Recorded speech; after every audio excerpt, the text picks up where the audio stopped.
Hi Internet, welcome to the Greg Troyan YouTube channel, and welcome to Greg's 14 Adventures, a weekly vlog where I discuss my journey through Final Fantasy XIV as a first-time player.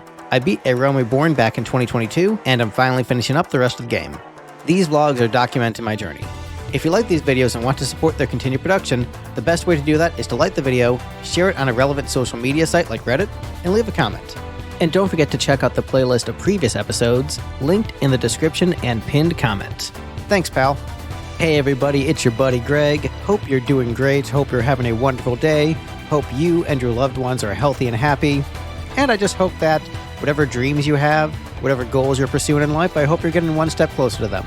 As I'm gearing up for moving at the end of the month, this is a week of very limited Final Fantasy XIV playtime. I think I got in a little under 2 hours of playtime.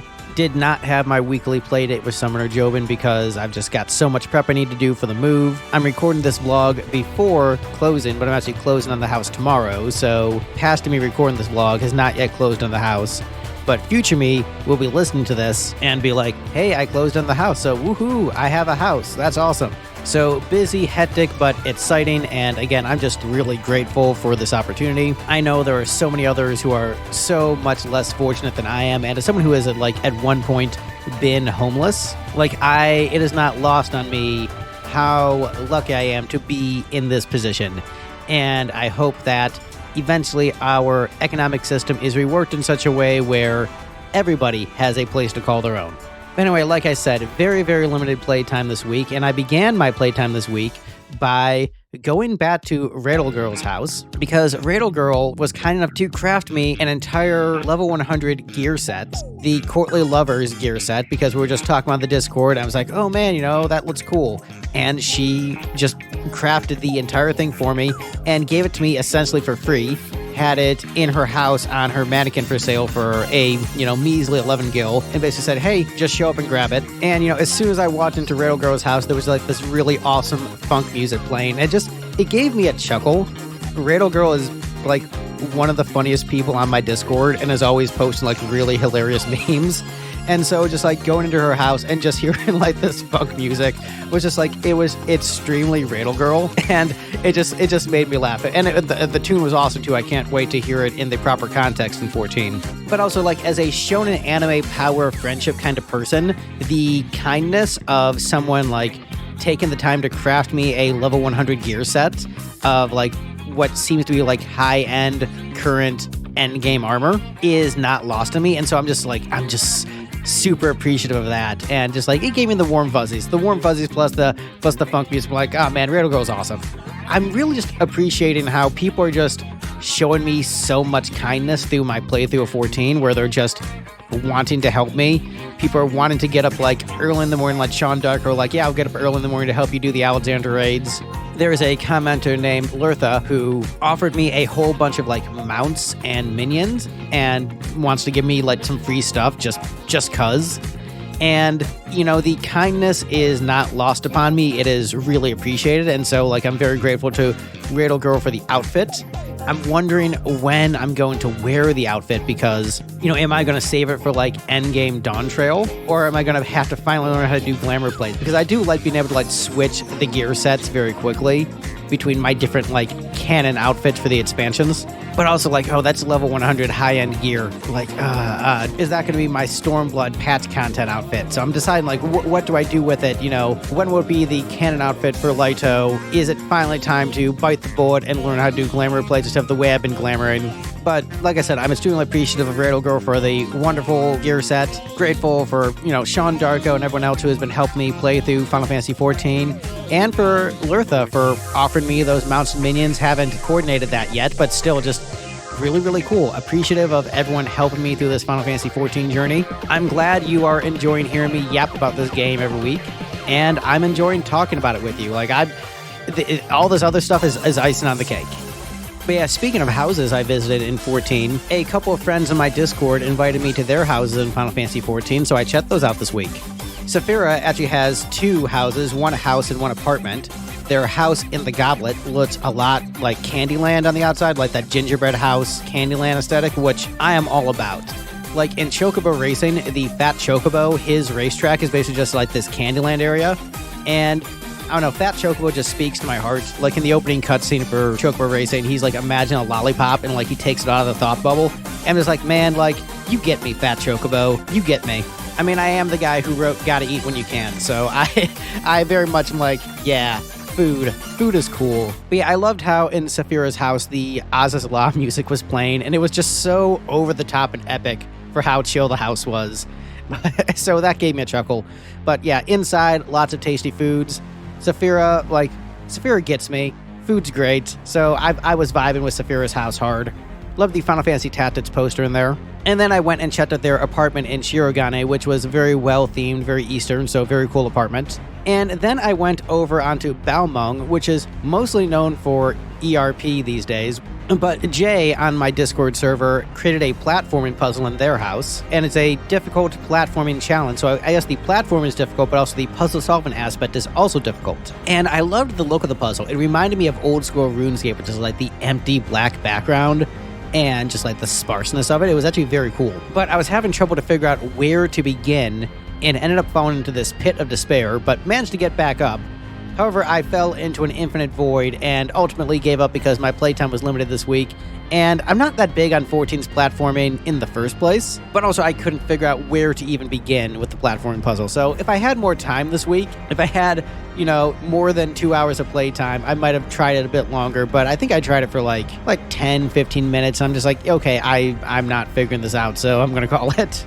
I might try it again, maybe in the comments if you've done it. Spoiler, tell me where I'm supposed to begin the first jump, and then maybe I might give it another shot. Because I could tell a lot of effort was put into it, and it did look really cool, and I like that it was a house that was an experience and not just like they were making an actual thing that was a gameplay immersive experience in their house. I thought that was a really cool thing to do with their house. So yeah, I liked it. I liked it despite completely failing at it. But yeah, so after that, I took my first Falcon Ride because it looked cool, and I hadn't ridden on one of the Falcons yet, so I just decided, I'm gonna give it a shot. And yeah, it was cool, it was dope. Then after playing around for a bit, it was time to get back to the MSQ, and I did like a total of 2 MSQ quests this week. Again, very, very limited playtime. And basically, we just wrapped up the failed assassination mission from last week. The Domans, they're determined to fight, their spirit for freedom has returned, and they're ready to defend their homeland and help Doma rise again. Yugiri apologized to everyone for risking the safety of herself and all the Domans, but I still thought it was a pretty good plan. Even though it didn't go that well, I thought that the plan was actually pretty solid. Like, yeah, just stab the dude in the neck. Like, honestly, she's a ninja, she's an assassin, Xenos is really powerful. Like, that honestly was the best plan that they've had for a while. So this wasn't Alphino and the Crystal Braves, hiring, oh my god, the Crystal Braves are ice. They hired, the worst people with, the lowest standards, and it just failed completely. Oh my god. Is Alphino the George W. Bush of this game? No, I think Alphino had better intentions than George W. Bush. Oh my goodness. Oh wow. But yeah, so speaking of Alphino and Lise then arrive, reunite with the group, and immediately after reuniting with the group, we decided to split into 2 parties. So Alphino was like, okay, I'm back. Okay, I'm gone again. Nice to see you. Bye. But basically, we're going to split into 2 teams. The twins are going to stay behind to gather rebellion forces, raise up an army. Now that the Domans have the will to fight and the Confederacy is on our side, so we're like, okay, we're building allies. Let's actually organize this into a coherent fighting force. While the rest of us decide to go in search of Lord Heian, now that we have proof of the Domans' conviction to fight.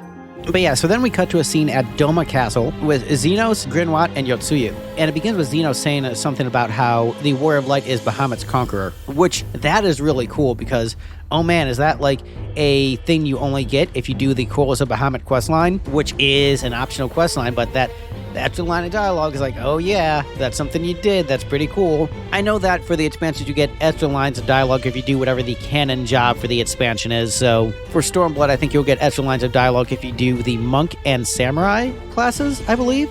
And then for Heaven's Word, it was, I think, Dragoon. And let me know in the comments below which jobs you need to do for each expansion.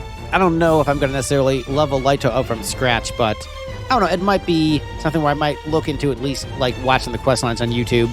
Just because I found that I enjoy playing as Red Mage so much more than other jobs, where I don't even necessarily want to try the other jobs, or the other jobs that I've tried, yeah, this is fine, but it's no Red Mage.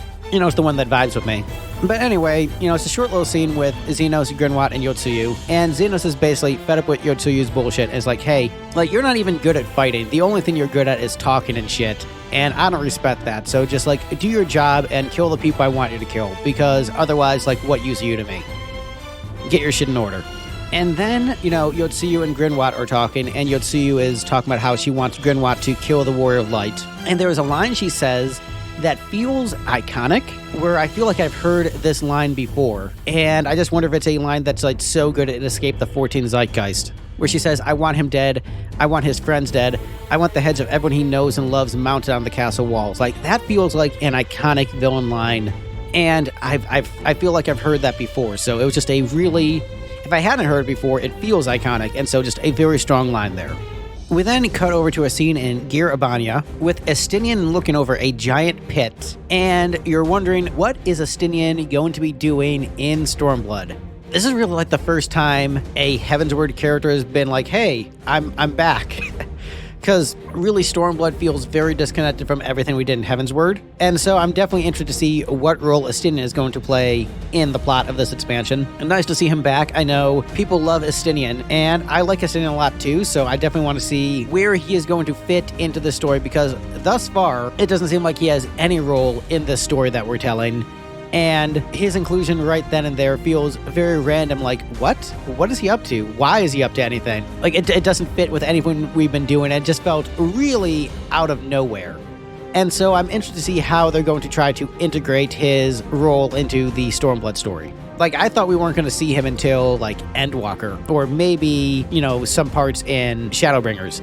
So seeing him here was unexpected, but very cool. But yeah, so after the big cutscene, I got the final ether current in Janhua, and so I was ready to explore the entire map by flying around, but you can only access half of the map because of the barriers that the Empire set up. And so Stormblood has done a really good job of messing with your expectations based upon how much 14 you've played before and the patterns and pattern recognition they've instilled in the player. Where because 14 has continually done the same thing over and over again, and you think, oh, they're going to do that again, and then they trick you, they pull the rug out from under you. And that's been really cool, how Stormblood has done this multiple times. You know, when you get the ether currents in the area, you're like, okay, I can explore the entire map, but not this time. Like, that's clever. I appreciate them continuing to mess with expectations, and it's actually keeping me on my toes and making the entire experience more interesting. I think that Stormblood is a bit more clever than it's given credit for with things like that. But yeah, so after that, it was time to finally explore a new area, the Azim Steppe, aka the Calm Lands, but aka this is Grand Pulse. This is really just Grand Pulse. And of course, new area, you know what that means. It means going around and gathering all the ether currents. But there's one ether current that I can't get to because I think it's on the top of this big round structure, and there is a guard there who says, hey, you're not allowed in here. And looking at the map, I see there's an ether right there, which means, okay, this is going to be a part of the MSQ, and you'll eventually get a town or something here, and you'll be able to get on top of this giant bowl thing to get the ether current, but currently, you are locked out of it.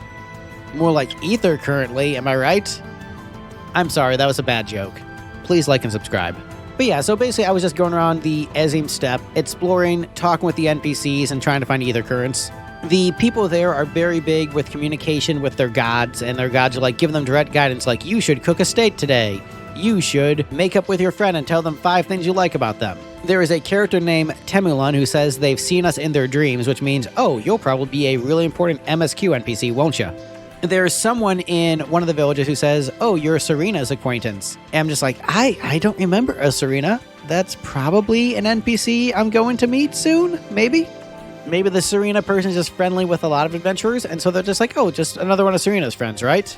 There's a character named Agensky who says, you know, he really loves his sheep and has named all of them and has a lot of affection for them. And, you know, there's been a lot of people talking about livestock in the area. And so me as a vegetarian, I'm like, oh man, these poor sheep, they're going to get slaughtered, aren't they? And then I remembered, oh wait, maybe they'll just be used for wool. In my headcanon, they're used for wool, and the sheep live happy lives, and they're not slaughtered for meat. That is my headcanon for this. Don't wreck it for me, please.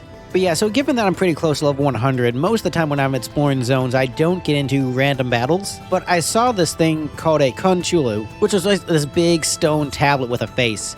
And it just looked like it'd be a cool monster to fight, so I actually did fight one of those, and that was pretty dope. But then after all that, I finally returned to the place I was supposed to go in the MSQ, a village called Reunion, which seems to be a small little trading village where basically all the tribes have a neutral market zone, and it's kind of like Kugane, where they have rules like, hey, whatever beef you have outside of Kugane, no fighting here. This is just a place for business and trading. And that's what Reunion is for the tribes of the Azim Steppe, where it's a no fighting zone. It's just a place for business. Everyone is safe to trade and make money. That's it. And so I think that's a very interesting parallel between Reunion and Kugane. And that is just what I'm getting just from talking to the NPCs. I wonder if the MSQ is going to spell that out more clearly. And if the MSQ does not spell that out more clearly, I wonder how many 14 fans picked up on that the first playthrough as a direct parallel to Kugane, because I see it very clearly just from the NPCs. I wonder if the MSQ is going to really hammer in that parallel. But yeah, so that is all the 14 playing I did this week. A very brief vlog. There were a couple of vlogs back in the early days of this where I had very limited playtime, and those were like 10-minute vlogs. And so, normally the vlogs are like, 20 minutes. Sometimes a shorter one will be 15, and then sometimes a longer one will be 40. And it really varies based upon, what I've got going on that week and how much 14 playing I get in. This week was a lighter week of 14 playing, and that'll be how it'll be for the next couple weeks. But I'm hoping next week to at least get some more MSQ done. This week was a lot more exploring, soaking up the sights, talking to all the NPCs, really exploring the new area. That plus some lengthy cutscenes just sort of ate up the playtime I had this week. But I still am really digging it. I'm enjoying the vibe of the Azim Steppe. I'm interested to exploring more of the culture as the MSQ progresses. I'm looking forward to see how Estinien fits into the plot, and I'm looking forward to the next confrontation with the villains. I think there is a lot of cool chess pieces in motion, and yeah, I'm excited to just play more 14. Alright, and now for this week's fun game in the comments. I want you to rank them. Rank the Azim Steppe, the Calm Lands, and Grand Pulse. Rank them in your order of preference. Be a fun little game for the comment section. And also, speaking of fun little games, we're actually playing some games on my Discord server where we're doing like a daily Final Fantasy questionnaire. Basically, every day, everyone on the Discord server is sharing their answer to a Final Fantasy related question. It's pretty fun. So yeah, definitely hop over to my Discord server and come, answer those Final Fantasy questions with us. I've got a special fun game planned for the Discord server for next month that I'm really excited to share. So that'll be really fun. But yeah, main rule for the Discord server is like, don't be a jerk. Like, don't be an asshole, be chill, be nice to people. And then number 2, keep it PG-13 in terms of graphic content. Like, you can swear, but don't post anything not safe for work that'll get somebody fired. That'd just be cool. Be cool, be chill. And, like, comment, subscribe, so you can keep watching more of Greg's 14 Adventures. Thanks for coming to hang out. I'll see you in the comments, and I'll see you in next week's video. Bye, everyone.